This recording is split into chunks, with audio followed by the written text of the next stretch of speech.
Le judo, sport dans lequel les valeurs humaines prennent une grande importance, est non seulement un sport de combat, mais aussi une discipline qui nous apporte autant au niveau physique que spirituel. J'ai rencontré pour vous M. François Noël, entraîneur et directeur technique du club de judo de Trois-Rivières, ainsi que quelques judokas pour vous en dire un peu plus sur cette discipline sportive.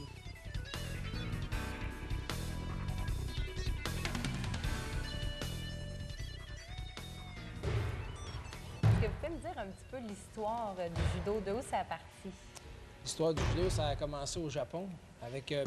Jigoro Kano, un Japonais qui étudiait le jujitsu, qui était l'art des combats des samouraïs.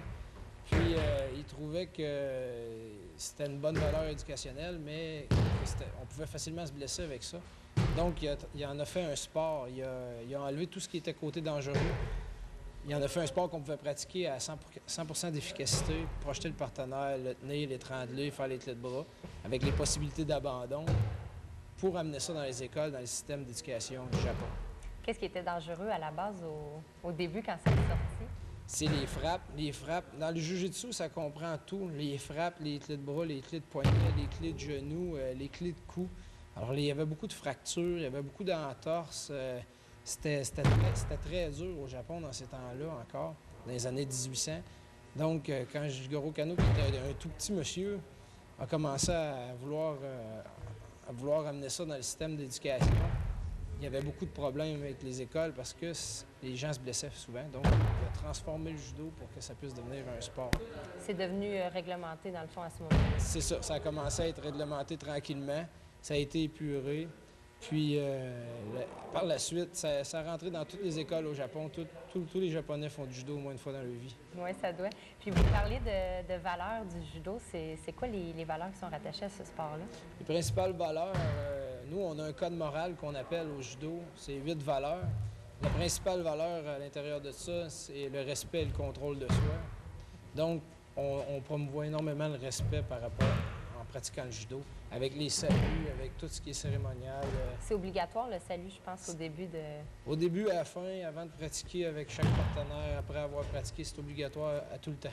OK. Tout le temps. Puis vous, votre expérience en tant qu'entraîneur, c'est quoi? Vous êtes aussi directeur technique du sport-études? Je suis directeur technique au niveau du programme sport-études, au niveau du club de judo Seikidokan de Trois-Rivières. Je suis un des entraîneurs d'équipe du Québec. OK. Je suis membre de la commission de développement de québécoise aussi du judo. OK. Puis votre cheminement pour arriver jusqu'ici, c'était quoi? Mon cheminement, c'est parti, c'est très bizarre. Je fais des études, je travaillais à sa construction. Puis l'hiver, on était toujours au chômage. Donc, à un moment donné, j'étais un petit peu fatigué de toujours être saisonnier. Donc, j'ai dit, on va se lancer dans le judo parce que j'avais déjà enseigné aux enfants.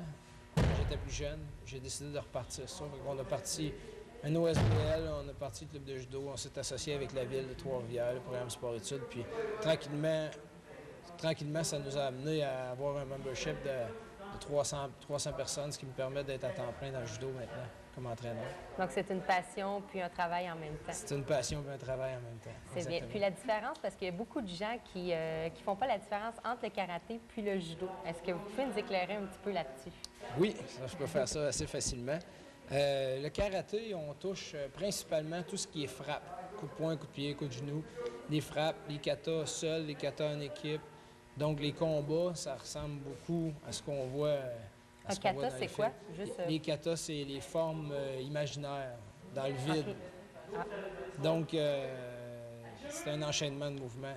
Donc, nous, en judo, c'est surtout, on utilise principalement les projections, faire tomber le partenaire, apprendre à tomber sans se faire mal, contrôler un partenaire au sol, le maintenir, faire les clés de bras et les étranglements. Donc, nous, principalement, le judo, c'est ça. OK. Donc, aucune frappe. Est-ce que ça a un côté spirituel, à quelque part, le judo? Le judo, maintenant, en 2007, c'est beaucoup véhiculé comme un sport, mais à la base, c'est un art martial. Ça vient du jujitsu, qui est, comme je disais tout à l'heure, l'art de combat des samouraïs. Les valeurs morales reliées à ça, donc, font en sorte que, oui, on a une éthique de travail et derrière ça, un côté spirituel, si on peut dire. Plus chez les adultes, je dirais. Chez les jeunes, on essaie de les amener à se respecter puis à aimer le judo. Ouais. développer le côté sportif un peu, la mise en forme. Et vient avec le temps le côté plus recherche du judo, là. Puis les qualités pour avoir un bon judoka, c'est quoi? Ah, il faut être souple. Oui, c'est un sport de souplesse. Il faut essayer d'être souple. Essayer. Faut être imaginatif, puis il faut être passionné. C'est le temps et l'effort font en sorte que n'importe qui peut pratiquer ce sport-là. On a des gens au club qui commencent à 45 ans. Le judo, comme on en a à 5 ans qui commence. Donc, c'est ça commence quand même assez tôt. À ce moment-là, vous faites oui. quel genre d'exercice avec les petits bouts de 5 ans? Avec les petits bouts de 5 ans, qu'on appelle, nous, les poussins ici, eux autres, c'est plus l'apprentissage par le jeu. C'est beaucoup de psychomotricité. C'est beaucoup... parce que maintenant, avec le système d'éducation dans les écoles, ils n'ont pas beaucoup d'éducation physique à l'école. Donc, il nous arrive souvent avec... il y en a qui sont habiles, mais il y en a beaucoup qui ont des problèmes avec les roulades. Des roues latérales, c'est simple comme exercice pour nous, mais pour les enfants de 5-7 ans, c'est assez difficile quand ils n'en font pas souvent. Donc, nous, on les inculque, les habiletés motrices, puis ensuite de ça, on développe à travers ça le judo. Il faut que ça soit sous forme de jeu au début. Oui, souvent par le jeu. Le travail au sol est beaucoup priorisé en ce qui nous concerne ici. Moins de risques de blessures. Les chutes, c'est moins difficile pour le corps, pour les enfants. Ils ne tombent pas de haut, par exemple. Non, ils ne tombent pas de haut. Ils tombent pas de haut, mais des fois, ils tombent fort. Ouais. Oui. La différence entre un gars et une fille qui s'entraînent, parce que vous avez aussi des filles ici, mais sont en minorité quand même. Oui, les filles en minorité, toujours en minorité dans le judo, partout. Les différences majeures sont la force physique, le développement au niveau de la force physique et de la vitesse d'exécution, souvent. On dira ce qu'on veut, le garçon est fait plus fort, est fait plus rapide, mais les filles se battent entre eux autres en compétition, et les gars entre eux. C'est jusqu'à 9 ans, c'est mix, mais après 9 ans, 10 ans, montant, c'est séparé, c'est obligé d'être séparé pour les règlements de sécurité dans le sport. Mais on les fait pratiquer ensemble, puis les garçons sont bien contents, les filles aussi ont bien du fun. Les niveaux les ceintures, ça fonctionne comment? On va passer outre les demi-ceintures. Il y a des demi-ceintures qui sont données à des jeunes de moins de 15 ans. Parce que ça peut être long entre chaque degré de ceinture. Alors, on commence tout le monde avec la ceinture blanche. Peu importe l'âge, on commence avec la ceinture blanche. Et ensuite, ça s'en va toujours en fonçant. Comme on passe à la jaune, la orange, la verte, la bleue, la brune, marron, si on veut, et la noire. Il y a des demi-ceintures entre chaque pour les 15 ans et moins. Ça peut être long avant de... Ça prend combien de temps, en fait, d'aller d'une ceinture à l'autre? Ça dépend. Plus on monte, plus c'est long.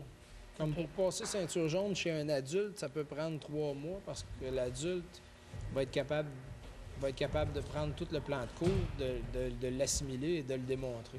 Chez l'enfant, ça peut être plus long. C'est pour ça qu'on a instauré des demi-ceintures. Donc, chez un enfant, ça peut prendre 1 an avoir la ceinture jaune, tout dépendant de l'âge. Dépendant de l'âge, des habilités, puis le nombre de fois qu'il pratique par semaine. OK. Parce que, tu sais, on peut avoir le préjugé qu'avoir la ceinture noire, c'est l'histoire d'une vie, mais en fait, ça peut s'acquérir quand même assez rapidement. Oui, mais moi, je veux toujours défaire ce mythe-là parce que quand on est ceinture noire, moi, je dis que c'est à ce moment-là qu'on commence à apprendre le judo. Ah, de quelle façon? Parce que quand on s'en va jusqu'à ceinture noire, on apprend. On passe notre examen de ceinture noire, puis du jour au lendemain, on est supposément excellent. On passe de judoka ceinture marron qui est normalement moyen à ceinture noire, quelqu'un qui serait supposément très bon. Mais du jour au lendemain, cette différence-là, elle se vit. C'est-à-dire que nous, avant, on était avec les autres sur le tapis, puis maintenant, tout le monde vient nous demander des conseils parce qu'on a une ceinture noire. C'est à ce moment-là qu'on se met à se poser des questions sur les mouvements et on commence. Voilà, c'est ça. Donc, mais c'est assez long quand même, aller chercher la ceinture noire. Parce que les gens, là, ils pratiquent le sport jusqu'à quel âge? C'est n'importe quel âge? C'est ouvert. On a des gens... moi, j'ai vu des messieurs de 70 ans, 72 ans travailler. C'est juste que la façon de le travailler est différente. Il n'y a pas la même intensité au niveau de l'effort. Il y a des katas, nous aussi, mais c'est en duo, toujours. Et il y a moyen de pratiquer le sport là, toute la vie. On dit 7 à 77 ans, mais... C'est ça. Ça peut être plus vieux, dépendant. Oui, ça peut être plus vieux, dépendant. C'est ça. Puis les grades, est-ce que c'est ça, les ceintures? C'est les ceintures qu'on appelle les grades. On dit les grades. Mais à partir de ceinture noire, c'est des dan. Quand on passe ceinture noire, on a automatiquement ceinture noire premier dan. Donc ensuite de ça, deuxième, troisième, quatrième, cinquième. OK. Et lorsqu'on tombe sixième dan, la ceinture change de couleur. Et plus, on peut garder notre ceinture noire, mais on peut mettre une ceinture rouge et blanche. OK. 6, 7, 8, puis 9 et 10, la ceinture est toute rouge. Il y a 10 dan en judo. OK. Rendu là, on peut dire qu'on est accompli un peu. C'est très long en tchak. En judo, vous n'aurez jamais une ceinture noire à 11 ans. OK. C'est impossible. Vous allez avoir une ceinture noire minimum. L'âge minimum, c'est 16 ans parce que ça prend un degré de maturité psychologique aussi qu'on a demandé. Puis il faut être en mesure d'être capable d'enseigner. Est-ce que ça s'évalue, ça, ce degré? Non. Ils ont mis une barre, un âge chronologique, donc 16 ans minimum, avec il y a un système de points qu'on doit ramasser pour pouvoir aller passer notre examen. À ce moment-là, on embarque dans le système des ceintures noires qui est différent. Comme moi, je suis quatrième dan, présentement, ceinture noire quatrième dan. Pour passer cinquième dan, ça va me prendre 8 ans. Donc, j'ai passé en 2002, donc on espère en 2010. Si on parle un peu côté pratique, qu'est-ce que vous misez sur quoi pendant les pratiques qu'on peut voir se dérouler présentement? Présentement, ce que vous voyez, on appelle ça du randori, c'est des combats libres debout. Alors, à ce moment-là, c'est de pratiquer les attaques. Le but, c'est de projeter son partenaire sur le dos avec force et vitesse et contrôle. Donc, là présentement, on fait des combats pour représenter un petit peu ce qui va se dérouler en compétition. Il y a des exercices qui nous permettent d'améliorer nos projections, nos étranglements. Donc, on fait des répétitions, beaucoup de répétitions. Comme un nageur va nager énormément en piscine, nous, on va projeter, on va faire tomber, on va se battre, littéralement. Avez-vous besoin de faire de la musculation? Faites-vous des séances hors... Tous les compétiteurs de haut niveau sont obligés quasiment de faire la compétition, même si c'est un sport très technique. On sert du poids de l'adversaire pour le projeter, mais ça prend quand même une bonne force physique. Donc, tout le monde qui est ici aujourd'hui fait de la musculation à chaque semaine. OK. Puis vous vous entraînez à peu près combien de fois par semaine?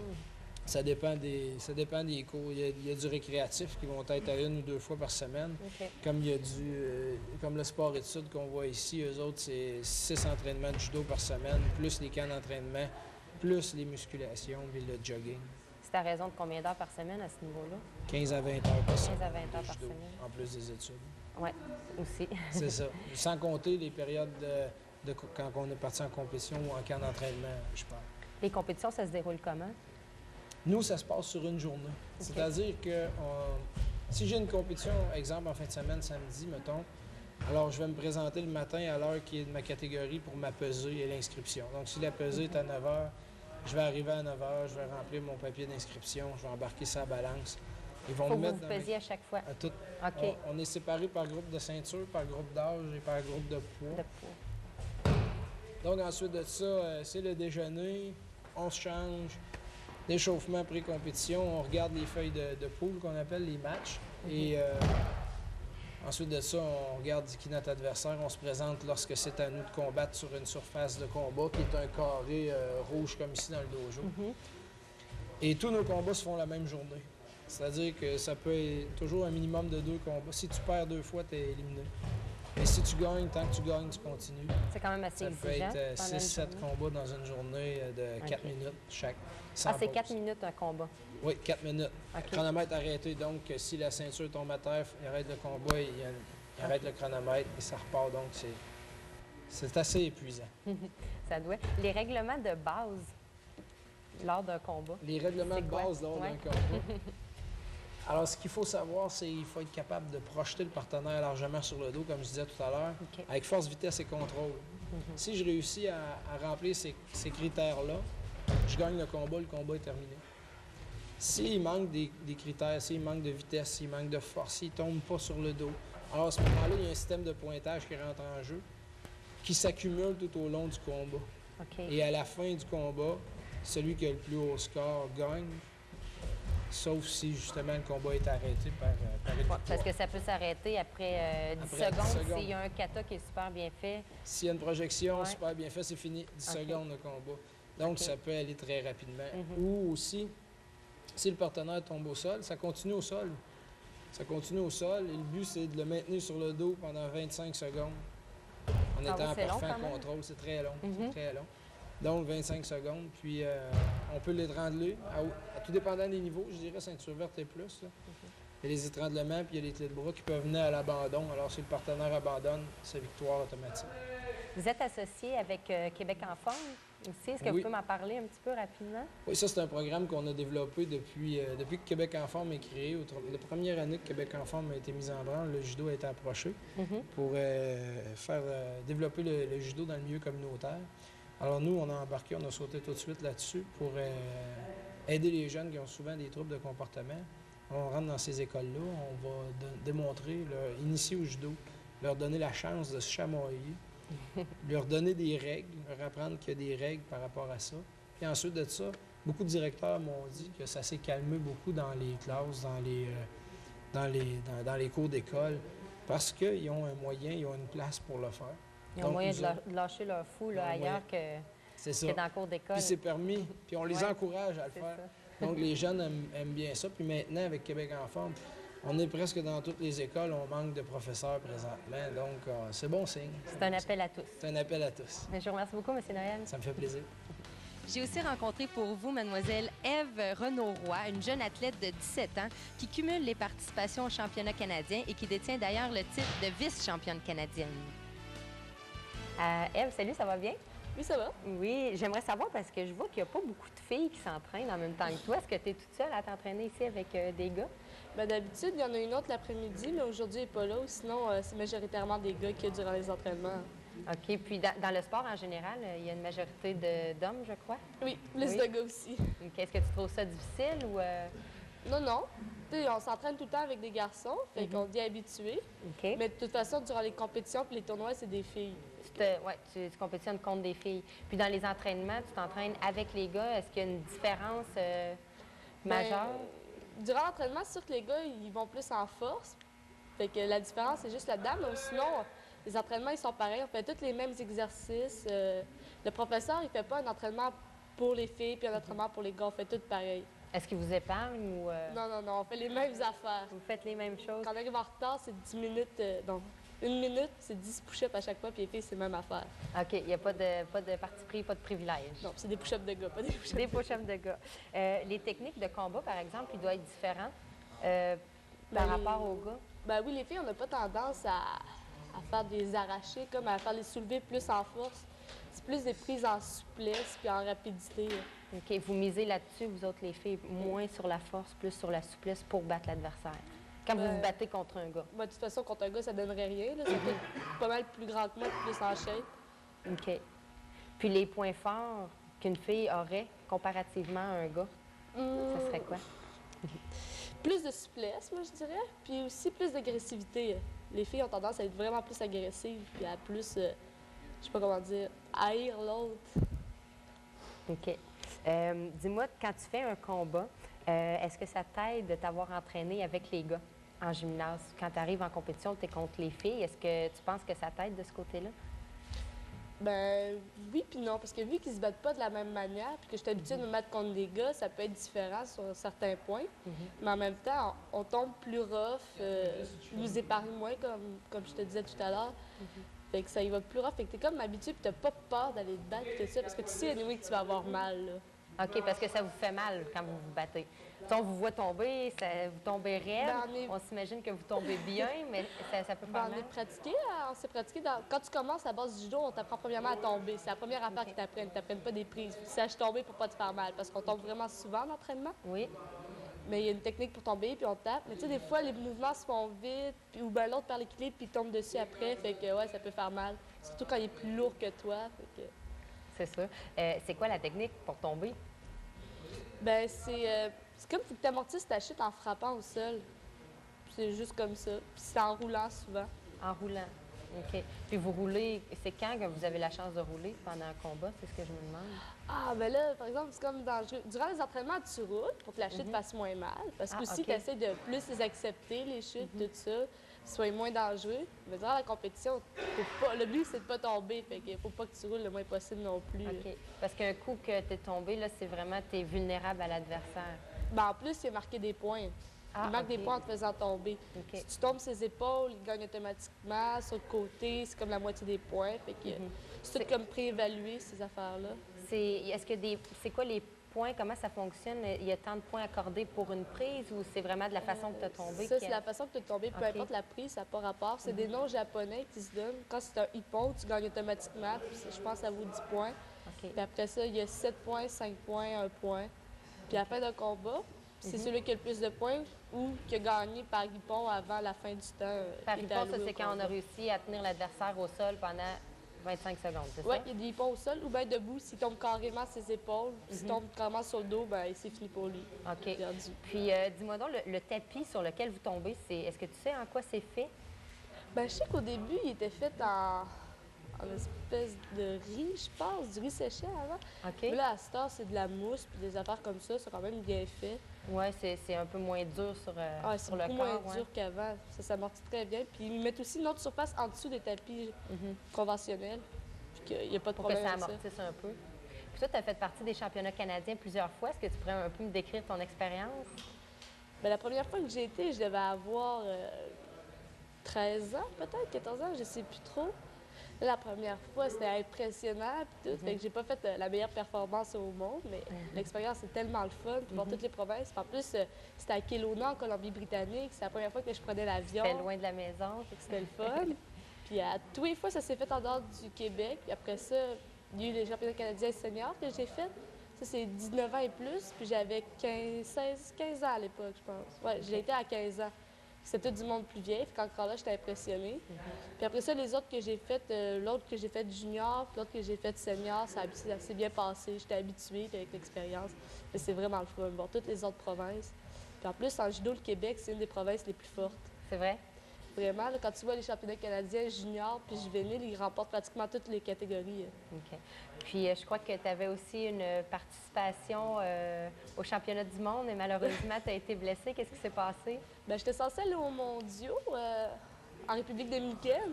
Wow! Puis à l'entraînement à Montréal, je me suis battue contre une fille qui venait de l'Europe. Puis son entraîneur la poussait. Fait qu'elle faisait tous ses combats, elle était épuisée. Fait qu'à un moment donné, j'étais allée me battre contre elle. Puis là, elle était tellement épuisée, elle faisait n'importe quoi comme prise. Fait qu'elle m'a fait une prise dangereuse. Elle s'est assise sur mon pied. Mon pied il est resté fixe au sol. Mais le reste de mon corps, il a continué à tourner. C'est Là, le genou qui s'est blessé. j'ai tout entendu déchirer. Oh mon Dieu! OK. C'est- Mais en tout cas, là, je vois que tu es en rémission. Je te souhaite bonne chance pour le futur. Puis merci beaucoup. Merci. Charles Breton-Leduc, étudiant athlète au programme Sport-Études, a également répondu à quelques-unes de mes questions.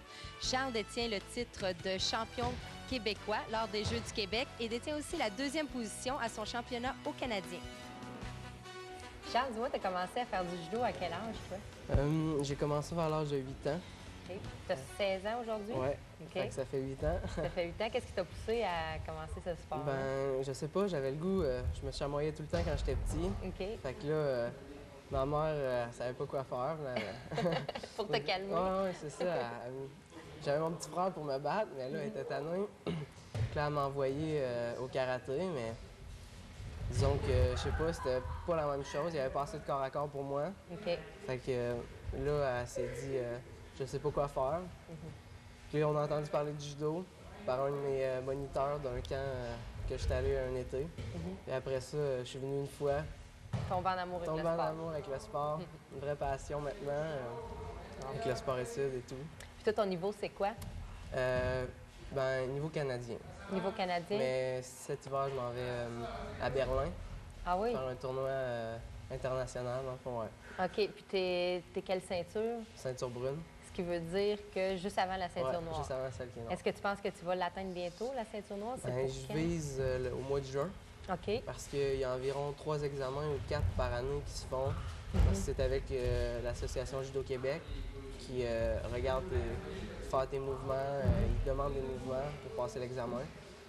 Puis OK, c'est comme ça que ça fonctionne. Ouais, Tu es ouais. devant le jury, ils te demandent une Oui. série de mouvements, puis ils te notent là-dessus. 8 en fait. 8 8 mouvements. dans les 40 qui sont sur les feuilles là-bas. Mhm. Après ça, ils te font faire une série de kata, mais ils te jugent là-dessus. Puis s'ils jugent que tu es apte à avoir ta ceinture, après, ils te la donnent. Ah, ben c'est bien. Puis toi, qu'est-ce que ça t'apporte, ce sport-là, physiquement, moralement?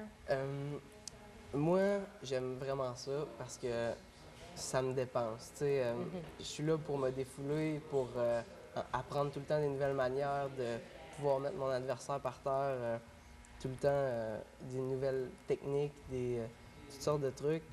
Puis, je sais pas, moi, ça m'a mis en forme beaucoup. Ça m'a aidé aussi avec la motricité. T'apprends beaucoup de techniques de bras, aller chercher le kimikata, des trucs comme ça. Fait que ça aide beaucoup pour ça. Puis moralement, est-ce que tu trouves que Ça m'aide à me ça te concentrer. libère l'esprit? Oui, ou ça t'aide à te concentrer certainement à l'école? Oui, ça aide beaucoup parce qu'il faut que tu écoutes l'entraîneur tout le temps. Il faut que tu fasses ce qu'ils veulent, en fait, Ouais. ce qu'ils demandent. Puis, ouais, c'est vrai que ça libère aussi. Tu sais, tu te sens bien, tu viens d'aller te battre pour moins d'agressivité dans la tête, moins de goût. Puis, dis-moi, toi, si on parle un petit peu là, de l'équipement, ce que tu as sur le dos, ça s'appelle comment? Ça s'appelle un judogi. OK. C'est ça, il y a un peu des règlements à voir sur cet habit-là. Comme, je sais pas si on le voit, la manche doit être à partir du poignet. On n'a pas le droit d'avoir plus que 3 doigts de large. Sinon, c'est une question de désavantage. Pour l'adversaire? Pour l'adversaire, oui. OK. Dans quel sens? Dans le sens qu'il ne pourrait pas nous agripper autant que nous, on le pourrait. OK, si ta manche n'est pas assez longue. Oui, si elle n'est pas assez longue ou si elle est trop courte. Des trucs comme ça. Il y a aussi des règlements au pantalon. Il ne faut pas que ce soit trop court parce que là aussi, c'est une question de prendre le pantalon, des trucs comme ça. C'est surtout ça. OK. Puis ici, le collet aussi? Il y a le collet que ça, il faut bien qu'il ferme parce que sinon, quand il est trop petit, déjà là, beaucoup de fois, on a besoin de dégripper l'adversaire et lui enlever de la main de notre kimikata, de notre judogi. OK. Donc, si plus il est petit, plus il te colle à la peau, plus c'est facile pour toi, mais plus c'est difficile pour l'autre de tenir. Ouais. OK. Fait que c'est des choses quand même qu'on ne sait pas quand on ne connaît pas le sport. C'est bon à savoir. Un tournoi, ça se déroule comment? Un tournoi, ça se déroule... Il y a un pool qui se fait, il faut se peser. On a une pesée à faire le matin. Oui. Là, si tu fais la bonne catégorie que tu es supposé faire, tout va bien. Là, ils font le pool. Tu regardes ton numéro de combat. Après ça, d'habitude, moi, ce que je fais, je commence à m'échauffer. Je m'échauffe le matin au début avec toute l'équipe. Puis 4 combats avant le mien, je commence à me réchauffer encore un peu pour être vraiment prêt. Après ça, on fait notre combat. Si on gagne, on passe à un autre combat. Il faut regarder la feuille de poule pour savoir c'est quand notre prochain. Si on perd, par exemple, on a un autre combat. Parce que souvent, c'est des compétitions à double élimination. Okay. Donc, on a 2 chances. Si Après on perd une chances, fois, on tombe au repêchage. Puis on peut remonter jusqu'à la 3e place si on gagne toutes les autres. Ah, OK. Ouais. Tu as une compétition à venir? Oui.